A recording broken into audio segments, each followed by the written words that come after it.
ఎన్నికలు జరుగుతా ఉన్న ఈ సంగ్రామంలో మనం సిద్ధం అంటూ ఉంటే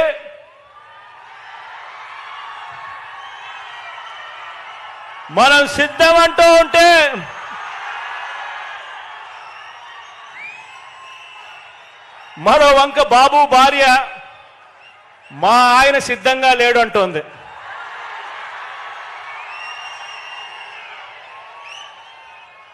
ఏకంగా కుప్పంలోకి వెళ్ళి ఆమె బాయ్ బాయ్ బాబు అంటూ కుప్పంలోనే ఆయన అర్ధాంగి నోటే పంచ్ డైలాగులు వస్తా ఉన్నాయి.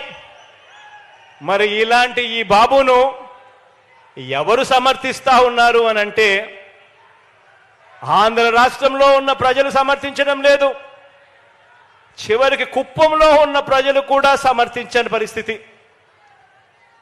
కానీ ఇటువంటి బాబుకి ఎవరు సమర్థిస్తున్నారు అని అంటే ఏనాడు ఏపీలో లేనివారు, ఏపీకి రానివారు, వారి సొంత ఊరు ఏదంటే ఎవరికి తెలియని వారు, వారికి మన రాష్ట్రంలో ఓటే లేనివారు, ఇక్కడ మన రాష్ట్రంలో దోచుకోవడం, దోచుకున్నది పంచుకోవడం దీనికి అలవాటు పడిన వారు మాత్రమే, అలాంటి నాన్ రెసిడెంట్ ఆంధ్రాస్ మాత్రమే చంద్రబాబు నాయుడిని సమర్థిస్తారు. ఆలోచన చేయమని అడుగుతా ఉన్నా.